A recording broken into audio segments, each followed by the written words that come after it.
High guys, welcome back to my channel Titos and Bhumij ব্লগসে। তোমাদের সাথে আজকে একটা নিরামিষ রেসিপি শেয়ার করব। সেটা হচ্ছে দই পটল বানাতে গেলে এখানে পটলগুলোকে অল্প করে আমরা ছাড়িয়ে নিয়েছি। কাজু বাদাম আর কাঁচা লঙ্কা ভালো করে ভিজিয়ে রেখেছিলাম। কিছুক্ষণ ভেজানোর পরে এটাকে আমরা মিক্স করব। এখানে যে পটলগুলো কেটে রেখেছি সেটাকে দেখো নুন আর হলুদ দিয়ে ভালো 10 মিনিটের জন্য মাখিয়ে রাখতে হবে, তাতে নুনটা একটুখানি পটলের মধ্যে ঢুকে যাবে। এখানে আমরা একটা মশলা তৈরি করেছিলাম, মশলাটা একটু ভিজিয়ে রাখলে রান্নার স্বাদটা বেশ ভালো হয়। আর আমরা যে ওখানে কাজু বাদাম আর লঙ্কাটা ভিজিয়ে রেখেছিলাম সেটাকে আমরা মিক্স করে নেব। আর টক দইটা আমরা নিয়েছিলাম, এটাকে মিক্স করার পরে এটার সাথেই টক দইটাকে আমরা ভালো করে মিক্সিং জারের মধ্যে মিক্স করে নিয়েছি। টক দইটা কিন্তু মিক্স করে নিলে রান্নাটা কিন্তু খুব সুন্দর হয় আর রান্নার কালারটাও খুব সুন্দর আসে। দেখো আমাদের কিন্তু মিক্স হয়ে গেছে। এখানে আমরা তেল নিয়েছি কড়াইয়ের তেলটা কিন্তু গরম হয়ে গেছে। পটলগুলো আমরা হালকা করে ভেজে নেব।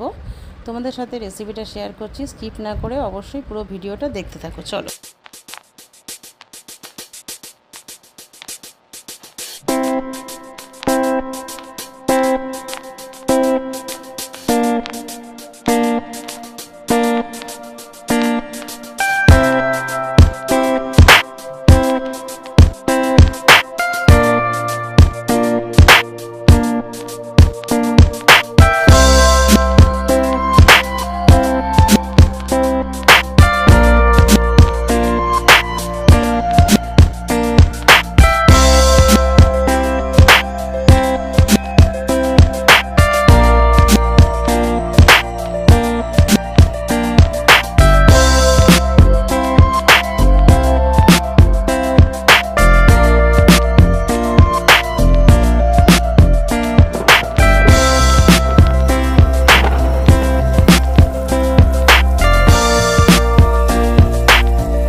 আমার কিন্তু রান্নাটা দেখো কমপ্লিট হয়ে গেছে।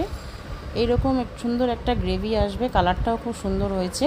তোমাদের রেসিপিটা কেমন লাগলো কমেন্টস করে জানিও। পরের ভিডিও তোমাদের সাথে আবার শেয়ার করব। চলো বন্ধুরা, টাটা।